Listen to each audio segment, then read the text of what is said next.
Good morning, Roisin Meaney, and thank you for joining me on O'Mahony's Talking Books. How are you this morning? Hi, Caterina. I'm fine and I'm delighted to be here. Thanks for having me. No bother. Sure, we're going to have a good old chat about books because I know we've both been reading tons, even though we've been working like mad for the last few months. But I know we're going to have tons to talk about. So tell me first, how was lockdown for you? Lockdown was amazingly productive. I had started a book just before we were all told to stay at home, so I might have had maybe 5,000 or 10,000 words down, but I had the plot sorted, so I kind of knew where I was going with it. Do you know what? It just kind of rolled along for the months that we were told to stay indoors, don't come out unless you have to. And yeah, I was amazed. I'd say I finished it about a month before I was due to, or before I had promised my editor I'd have finished. And usually I'm working right up to the line. But no, I got it done. And I thought, God, hang on, could I actually have come to the end of that book? So I got in touch with her by email and said, I think it's finished. And she said, sure, grand, send it over. So yeah, so it was kind of done and dusted in, God, I want to say about 3 months. But that sounds as if, you know, nobody would want to read a book that only took 3 months to write. So maybe I'll switch to 4 months. Yeah, I'd say it must have taken me 4 months. I'd say I was finished with the restaurant by about January. It was kind of out of my hands, except maybe for a final check through or something after the proofreader. But yeah, so I had started the other one in maybe February. I think I made a start in February. I know we had a chat about it because I wasn't supposed to have a book coming out later on this year at all. And then I went up to see my editor. Yeah, I went to see her around the beginning of February, while the corona was still only something that was happening in China and nobody thought would come next nor near us. And we were talking about the restaurant and the final wrap up of it, and then kind of inevitably what's next. And I was tossing around a few ideas with her, and I tossed around one of them, and she said, do you know, that would make a lovely Christmas story if you set it around that time of the year. And then she said, God, it'd be great if we could have a Christmas book. And then she went, but you know, of course, that's not going to happen. And of course, I took that as a challenge, and I said, well, sure, maybe I could. And I did. So anyway, yeah, sorry, you're going to have very long answers to your questions. You're the living embodiment of she believed she could, so she did. Yeah, exactly, yeah. The challenge, yeah. And well, she set me a deadline then, of course. She said, well, I would need first draft by, I think she said sometime in July. So, and then maybe she pushed it back a little bit to the end of June or something. So yeah, in the end, I had it finished sometime in May. So that was amazing. But like I said to you, when we were pre-chatting, deadlines, thanks be to God for deadlines. I would never get a book out unless I had a deadline. I'd be just faffing. Except for the lockdown. If we had lockdowns every year, I'd be grand. Oh God, be careful what you wish for. No, sorry. Oh God, no, didn't mean it. Great. And then you also had the challenge of releasing a book during lockdown. Yes, that was a whole other story. And thanks to O'Mahony's, we released it with a little bit of fanfare. It was lovely. Thanks to your good self who put it all together. Yeah, it was the weirdest experience of my life. Not in a bad way. It was very strange, but it was very interesting. Very interesting. Yeah. It was great fun to do it. It was very different, you know, because we're all used to getting together and having a few little glasses and the chat and what have you. But especially last year when you put on the Sweet 16 party theme and they flocked in, and the cake and the drinks and the foods that you all contributed. It was amazing, and it was just, there was such a buzz there. I remember coming out of O'Mahony's and I was floating. I was absolutely floating, and I probably only had time to drink one glass of wine, so we can't blame the wine. And this was such a contrast, but you know, it was great. As you know, when I went into O'Mahony's, there was yourself, there was Colette and Lisa. I think they were the only three that were there on site. I mean, there were others floating around, but you were the three who were there. And yeah, you were there making the video. I was talking to camera, and all the time I was making my so-called speech. It wasn't really a speech at all, it was only a blather. I was thinking, my God, this is so different, and remembering me saying the same few words, because they don't change year to year really, last year, and the big gang there. God, yeah, it was different. But you know, it was lovely. And then it was lovely that the other writers threw in their little videos too, and my editor and my mother and my sister, and yeah, it turned out great in the end. It was lovely. Yeah, and it was lovely. So I think it's the way going forward for a while, you know. Oh God, I can't see that changing much now. I mean, when will you be able to have a decent crowd into the shop again? Like, it could be, I doubt it'll be this year. You know, I very much doubt it'll be any time this year. No, even when they're saying 50 people in an indoor gathering, with social distancing, would you even fit 20 in O'Mahony's? Not on one floor, you couldn't, not for an event, No. We're lucky in the shop with the space we have that people can shop and browse, but for an event, no. No, because when I went into the shop yesterday, it was quite spacious. I felt there was great scope for keeping your distance from people. Yeah, so it's working okay that way. Of course, you'd love there to be a little bit more of a crowd in there, but what can we do? Exactly. So what else did you get up to? So when you weren't I busy was reading a course. I'm always reading. I'm never without a book. So this is what I'm at the moment. We begin at the end. Lovely. Ever heard of Chris Whittaker before? I have not. And the only reason I heard about this book was because I don't know if you know Mairead Hearn. She's a very active book blogger, book reviewer, reader, promoter of books. She operates under the name Swirl and Thread. That'd be her website and her kind of nom de plume, I suppose you'd call it. But she was raving about this book on Twitter. She had just finished it. She had the biggest book hangover. And of course, nothing would do me only to get my hands on it, even though I'll show you the tower that's awaiting my attention in a minute. But I'm that much into it. I'm about not even halfway because I'm a desperately slow reader.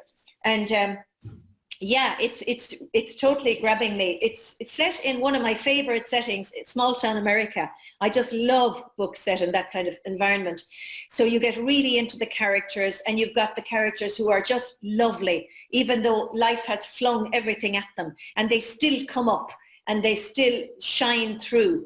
And then you have ones who are not so lovely, but they have things that endear you to them at the same time. I think that's a great skill that a writer could have. If there's somebody who's done something really terrible, but you still manage to have sympathy for him or her, and that's achieved in this. And people have all sorts of issues, and there's a lovely story running through. There are two children. Well, she's in her early teens, and he's younger. He's about 6 or 7.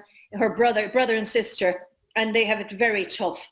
But you're just rooting for them all the time, especially her, who's like a mother to him, and she's totally minding him in this horrible world that she's in. And then you have the policeman who's kind of trying to look after her. And it's just a gorgeous story. It's gorgeous. It's gritty. There's a great style of writing in it. Okay. And I think that's only his 3rd book, but it's already won some award. I can't remember. And his other 2 got some kudos as well. Yeah. So Chris Whittaker, We Begin at the End. I like the title as well. It's an intriguing title. It's a good one. Yeah. That's keeping you busy. So the other books that I've read during lockdown, this is an oldie, and I actually had read it ages ago, but I love Elizabeth Strout. I just adore her. Olive Kitteridge is one of my all-time favourite books. And I saw that yesterday. You got very excited. Oh, God, yeah. It's just amazing. Yeah, we should explain that while I was chatting to you and O'Mahony's, a woman came along going to buy it, and I said, oh, God, that's one of the books we ever read. Yeah. It's lovely, though. Although I think, did she say she had read it? She was getting it for somebody else. I think so, yeah. Which happens a lot, yeah. Yeah, I'm sure, yeah. Yeah, it's great when you read a book that you love because you're just dying to pass it on to somebody else. I love that. And I got a few friends and we all love exactly the same books. And I know that if I love a book, they will as well. So it's great. We have a kind of little, I was going to say triage, but that's not the right word. A little triangle with 3 of us. And we pass around books. God, I probably shouldn't be admitting to passing around and not buying. No, we all do it. You can do everything with a book. But this Abide With Me, it's a lovely kind of a gentle story. It's not very exciting, but it's a real character-driven story, which I love. And so that's one, Abide With Me. And then I just took a chance on this. Con Brio, it's translated from Slovenian. This is, it's a very interesting book as well. It's, I suppose it's literary fiction, which I'm not really, I don't really read a lot of literary fiction because I find there's so much depth to it that it takes me even longer to read it. And while I enjoy it, I just feel I haven't time to read a lot of literary fiction. But I really enjoyed this, and it's a short enough book, so that was fine. And of course, I finished this last week, I think, Siobhan MacDonald, whose virtual launch I attended as well in O'Mahony's. Now that would keep you on the edge of your seat. I'm about a quarter of the way in. Oh, well, I won't say too much about it now, but yeah, a gripping and interesting story. But yeah, so I'm always reading, and will I go to my tower now? Go on, sure, go on. Oh my goodness. Yeah, you see, it's that high. Look, I lift it up and hopefully not topple it all. Oh my goodness. These aren't even all the ones I want to read. I just said I better stop at this because, and in no particular order, I got my hands on this lately. I'm dying to read. I just think she's amazing. Colin McCann, who can do no wrong in my world. And I can't even say the title. A Pyragon, I think. But I think so. A Pyragon, I think. We're all guessing at that. I've just seen your cat. Oh, the cat is fab. Anyway, hello, Puss. Fred is out and about. Yeah, I met Colin.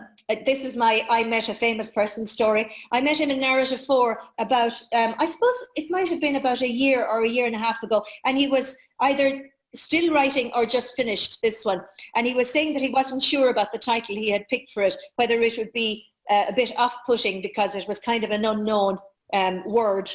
And I think, thinking that I could give Colin McCann a bit of advice, I said, look, if it feels right for you, just do it. And I think I said, do you remember Pocahontas when it came out? Nobody could say Pocahontas, and now we can all say it. It trips off our tongues. That's anyway, so I'm sure he just took my advice because, Of course he did. He's a wise man. Yes, indeed. Now, you know Rose Servatova. I do. The Watsons, which I had that much read of. And then I had to stop because I had to read a book club book. So I'm going to come back to that as soon as I finish We Begin at the End and finish it. She can totally do Jane Austen. She can totally do her. Nobody can do her like Rose. Oh, God. Yeah. I loved the Longbourn letters so much. I could hear Mr. Collins in every letter that he wrote, and Mr. Bennett. Yeah. I could hear him too. It was wonderful. So yeah, I'm looking forward. And I think apparently people who have finished it say you can't tell where Jane Austen ends and Rose begins. That's a great compliment. And I don't think I don't think there's any indication anywhere. So that'll be interesting. Got a present yesterday of this gorgeous book. Am I allowed to say where the present came? You can. I got it from my favourite bookshop. O'Mahony's in Limerick, and I was and just to tell people, I was chatting with Caterina at the desk, and somebody came to you and said, where is that book? And of course I said, oh God, yeah, I keep meaning to get that book. And Colette luckily happened to be passing and said, give her a present of that. So I got it. Sorry, everyone. Michael Harding. Oh, here's another I know a famous person story. We have the same publisher. So we were at the party, the summer party in Hachette, about, how many years ago? Maybe 4 or 5 years ago. And I was standing beside I think my editor had introduced me to Michael, and then someone had called her away. And myself and Michael Harding were standing together and nobody else kind of in the immediate vicinity. And he's not really a party person. And I can be a party person at times, but this particular time I had to drive home, so I wasn't having a drink. So if I'd had a couple of drinks, I would have been more chatty. But I was kind of a bit tongue-tied because it was Michael Harding, Yeah. And so the two of us were stuttering and stammering and trying to think of a bit of small talk. And I was never so happy when someone else came along. But having said that, I read Staring at Lakes and I loved it. I loved his style of writing. And of course, I had been to Anna McCarrick loads of times, so I could identify. Although when my mother read Staring at Lakes, she said, God, I never knew that kind of carry-on went on in Anna McCarrick, because he was talking about, isn't that where he met his partner, I think, and they were up to high jinks in Anna McCarrick. Now, I had awful trouble convincing her that doesn't happen anymore, Mother. No, not since, the new management took over. So, I think she was only half convinced. But I never saw any of that kind of going on when I was up in Anna McCarrick. Maybe I just missed it. I don't know. In line to read is Rachel English, The Paper Bracelet. Again, I've heard loads of good stuff about this, so I'm looking forward to reading it. Have you read it? I haven't yet, but I have it there to read. Yeah, it sounds like a lovely story. I've actually read the first couple of pages just to get a little taste, and I think, I'm going to like this book. It's going to be a weepy, I'd say. That was flying out during lockdown. We got a lot of orders for it. Yeah, okay. Yeah, great. Yeah, I'm dying to. It's just so little time, so many books. I know. Now this I know nothing about. One day in December, Josie Silver, one of my cousins said, well, actually, I call her my cousin. She's married to my cousin, but she said that she thought it was a really nice story. Oh yeah, why she sent it to me was because I told her I was just about to start a book for Christmas. And I said, it'll be set in December, but maybe not necessarily on Christmas Day. I wasn't sure at the time, but she said, oh, I read one about December, and she sent it to me. So that's waiting to be read. I should have read it probably around the time that I was reading my own one, or writing my own one. But was at the launch, Sarah Moore Fitzgerald. Haven't got around to reading it yet. Dying to read it because she read a little bit at the launch, as you do. And I thought, oh yeah, that's going to be a lovely, sweet story. So I haven't got to it yet. I never read Cider with Rosie. And I always thought, I should have read Cider with Rosie. That's a kind of a book that everyone has to read. I don't know. Have you read it? I haven't, no. Yeah, and it's one of those that every time I pass it on the shelf, I just, it catches my eye. It's one of those ones. And everyone else seems to have read it and can't believe that I never read it. So that's waiting. I don't know when I'll get a chance to read all these. Now, I hope Patricia Gibney doesn't watch this because I've never read any of her books. And I know her, and she's lovely. She's in Nashette as well, and I've met her at the parties, and I've been to events that she's done. And I must admit, I just haven't got around. Crime wouldn't be my top genre to read. I enjoy it when I read it, but I'm more drawn, I suppose, to the character-driven kind of stories that I write myself. Yes. But I am looking forward to reading this. It sounds terribly dark. I was just reading the blurb this morning, and I know I read it before, but I was refreshing my memory. The hole they dug was not deep. A white flour bag encased the little body. 3 small faces watched from the window, eyes black with terror. The child in the middle spoke without turning his head. I wonder which one of us will be next. Oh, good God. I don't know if I can even read that book. She's sick. Patricia Gibney, you're sick. She's as bad as Liz Nugent. She was disturbed after reading Liz Nugent. Eula O'Connor, I met her briefly once. She was at an event, actually, that Rose Servatova had organised up in Kerry Square. And I got this there. She was selling them. And again, I haven't read, but I'm dying to. It looks like a lovely read. I think, did she read a bit out of it that day? She did. And yeah, just too many books. That looks like my kind of book. Yeah, I'd say so, yeah. Louise Phillips, I read her first and loved, and I just didn't get around to reading any in the between, but I've got this one now, and my mother read it and loved. So, because Mam is big into the crime, so she likes those kind of books. And the last one, like I say, I have more, but I've never read this again, and it's always been one that I've been curious about, The Miniaturist, Jessie Burton. And I know a friend of mine, one of the Triangle girls, has been saying for ages, you have to read that book, and I've never read it. And I don't know, did she give it to me or did I find it in a charity shop? I think I might have. But anyway, so that's that. So that's The Tower. And one of the days, if I could just have a year off not writing a book, actually, I'd probably read a lot. Well, I would definitely read a lot more. But I don't want to ask my editor that in case she never wants me back again. So I better just keep delivering books.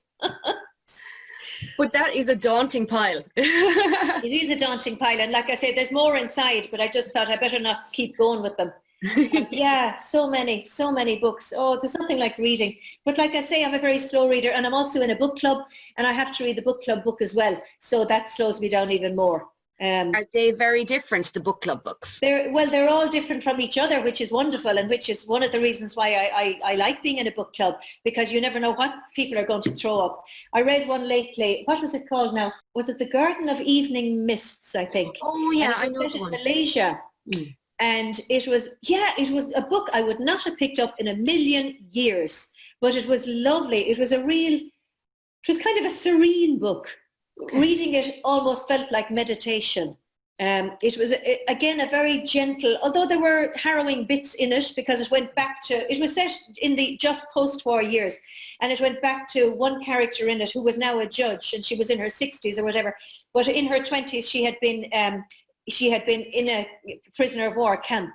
Okay. And she, it went back on that bit, and my God, no, it was terrible. But it was just, they were in this garden. She was working as a gardener she had retired from judgedom or whatever it is, and she was now working as a kind of a gardener long story. But anyway, yeah, you could feel yourself in the garden, and it was just like, Every time you open the book, you know, it was lovely. And then I read Murakami, who I had never read before. Another person in the book club put that. Now, I'm not sure that I'd be rushing back to read another of his, but I was delighted that I had read one. And again, it was a very different experience. Yeah, very, yeah, interesting. Again, a bit slow moving, I think, for my taste. I've never read Murakami, but people who do adore his books. They absolutely do. Yeah. And maybe I should try another one. It might.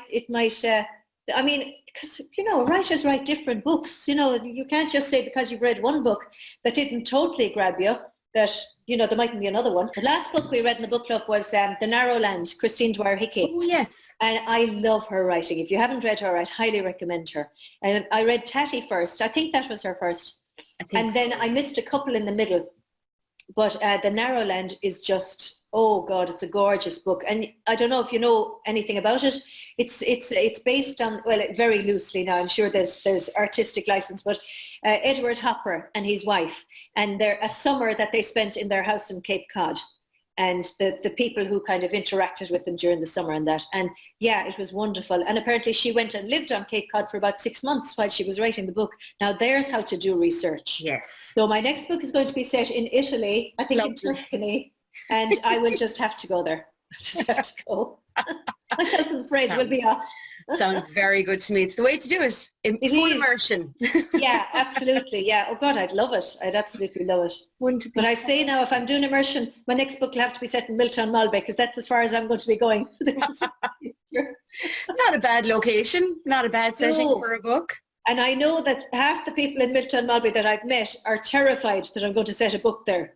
Yeah, okay. They ask me, you know, are you going to write a book about the town? And you know the way they ask it, you know that they're hoping you'll say, no, I'm not, don't worry. Others, of course, would love to be in one. But I wonder, though, do elements start to creep in? I'm sure they must do. Like if you're watching people and all the people you interact with, like elements must start to creep into characters. Yeah, I think they must. I think they must do. It would be subconsciously, though, because I'm not aware of it, really. Yeah. There was one character in an early book. Was it my second book? I think it might have been, Putting Out the Stars. It was that book. There was a character in it. I had 3 couples and they were friendly, and they used to give dinner parties at one another's houses. And one of the women, as I wrote her, and I hadn't set out to do this, but as I wrote her, she became more and more like one of my quite close friends. And I thought, oh God, she's a bit too like so-and-so. But I left her because that was how I wanted her to be. Mm-hmm. And then I was petrified when my friend, as I knew she would read the book, but she never said anything. And it honestly wasn't based on her. It just came out that she was very like her. But I suppose that could be now the subconscious at work. Of course. Bringing her out a bit. Now maybe she did stuff that like... Maybe she didn't recognize herself either. No, I'm hoping she didn't. And actually, she did stuff that my friend probably would never have done. Okay. So I think I probably got away with that. But you do have to be kind of careful. You did. And I never use a name of anyone that I know. That would be deliberate if you did. Yeah. As in, you know, yeah. The only exception, a friend of mine, her daughter has a boyfriend. Well, he's her fiance now. They were supposed to get married this October. It's now going to be next October. Yeah. But he's full of fun. Mike Kirby, just in case Mike watches this. Mike Kirby, but everyone calls him Kirby. And he said one time, name one of your characters after me. So I said, I will. So I named a dog Kirby.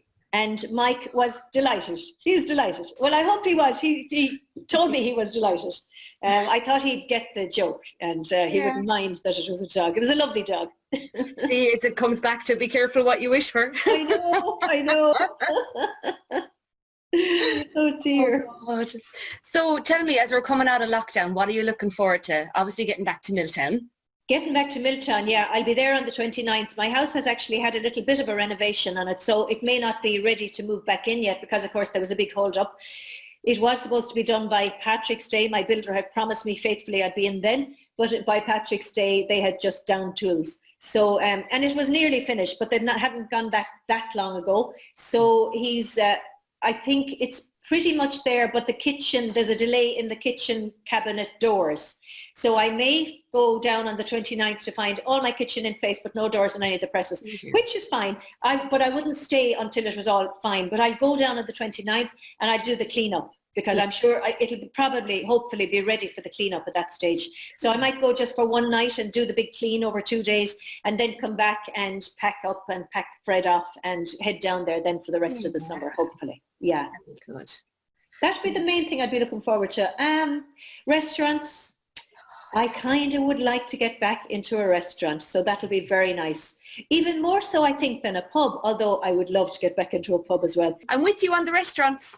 I'm looking forward to more so than a pub. Like, yes, there are the evenings coming out of work and I'll be like, oh, I'd love to just pop over to Mickey's, you know, but a restaurant definitely. Restaurant definitely. And I know a load of them are doing the takeaways. I passed the Curraghour the other day now on my walk, and there's a big sign there saying takeaway available, and you come and collect at the gate, going up into that lovely little outdoor seating area they have. And I must say, I thought, oh yeah, I'll have to do that one of the days now. And in fact, I'm thinking, because sometimes I bring a dinner over to Mum and Dad. And of course, before I was allowed back into their house, I was just leaving it on the porch, ringing the bell and going back to the gate to have the chat. Now I can actually bring it in and sit down and have it with them. But I was thinking I might just do a Curraghour and bring it over and have it with them. Yeah, that'd be good. And I love the food there. The Perry, number 1 Perry Square, I saw, because I follow them on Instagram, they're doing picnic baskets. Oh, are they? And they look gorgeous. Do they? Absolutely. Now they're doing it just on weekends, I think, but yeah, and you can choose to upgrade and get some wine. But yeah, if the weather was good, oh, I would consider that now. Now, do you have to bring back the basket? I would imagine so, yeah. I'll come looking for you. You're well for it. Or maybe you could bring your own basket and they might fill it. Oh, maybe. Oh. Never know. But I must check that out. That sounds lovely. I don't know when I had a picnic last. And it looks lovely because they've the proper wicker basket and all the proper cutlery and everything. It just looks so cute. And their food is so good. You know it would be good. Yes, the food is excellent. Yeah, it is. We're spoilt in Limerick. We've such fabulous restaurants. The Green Yard. I love the Green Yard. Yeah. It's fab. And that courtyard, oh my God, that's to die for, that courtyard. It's fabulous. I love breakfast out there. So many. Yeah. Agreed. But Jack Mondays you can go in now. You know Jack Mondays by the Treaty Stump. I love Jack Mondays. You can go in there and you can bring your coffee out to their outdoor seating area and sit and have it there. Just to get out. Get out and about. Just change of scenery, different 4 walls, you know? Yeah, exactly. And I've just handed over the edited version of the Christmas book, so I have a bit of time off. Well, I should be thinking about the next book because Ashet have offered me a new deal. Hooray! They want, and they want first draft by the 15th of December, so I'll be off again. Yeah, so I have a little bit of an idea, but nothing kind of worked up yet. So yeah, maybe I should work on that next week and see if I can put an old plot together. Yeah. And when you're out in the world, you know, and watching people, ideas. Yeah, there's nothing like a bit of people watching. It's fantastic. Maeve Binchy with her eavesdropping, she was dead right. There's nothing like eavesdropping. It's great. You know what? We're all at it. Yes. She just was more vocal about admitting it, I'd say. She was, yeah. Well, it was kind of grist to her mill, you know. She was doing it. She wasn't just doing it to be nosy, which might have been, but it was valuable stuff for her. And boy, did she mine it. God, she made great use out of it. She's dead right. Yeah. How do you fancy doing our quick fire round? Oh gee, I didn't know there was a quick fire round. Go on. This is a new thing. Okay. What are you currently reading? We begin at the end, Chris Whittaker. Okay. And what are you going to read next? Rose Servatova, the Watsons. Lovely. Who is your favourite fictional character? Oh God, Olive Kitteridge. Fab. And who is your least favourite? Who'd you love to hate? Oh God, that's a tough one. It is. Oh, Humbert and Lolita. Lovely. Okay, what author makes you want to drop everything when they release something? Anne Tyler. Oh, fab. And if you could meet 2 authors for dinner, who would they be? I think I'd have to meet Colm Tóibín again because he is just flippin' gorgeous. And William Trevor, if he could come back from the dead. Oh, sure, look. We'll bring him back. Yeah.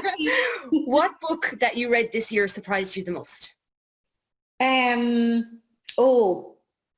think The Garden of Evening Mists, that one I was talking about. Yeah, because I didn't know what to expect. So it was a bit of a surprise. Yeah. Very good. And what book disappointed you the most this year? Oh, God. I hate dissing a book. Off the top of my head, can I pass on any question? You can pass. You can pass. Of Pass. Pass. What is I'll your tell you in desert? private later. What is your desert island book? Do you know Lolita? I can't reread that often enough. Oh, really? Yeah. Interesting one. Okay. Oh, it's fab. And tell me a book that you've given up on. Ulysses, tried a few times, failed a few times. Fair enough. Yeah. And a book that you've reread, I think you've already answered. And Brightside Revisited, another of my favourite rereads. Yeah, and The Remains of the Day. Oh, God, such a book. Yeah, fabulous. Wow. And finally, what book are you absolutely desperate to read that's not out yet? Not out yet. Mm. Donal Ryan's, of course. Coming out in August, I think. Was That's anyway, right. the last time I talked to him. Still Oh God, August. I love Donal Ryan. He's fabulous. Oh God, he's a fantastic writer. And a gorgeous person too. He is. I haven't read it. Granya's read it. Be prepared for heartbreak. Oh, but he always breaks my heart and always makes me laugh and always does every emotion under the sun. He's just superb. He's superb. And so modest for such a superb writer. He really is. Yeah. He's an old dote. That was a lovely old chat. Sure, we better wrap it up and get on with our day because we've both got fathers to go and visit. Katrina, it's been a pleasure. It's been really lovely talking to you, as ever. Sure, look, you're great on company. Oh, great. Thank you so much. Enjoy the rest of your day. Thank you, and you. Happy Father's Day to Mr. O'Brien. Bye. Bye. See you later.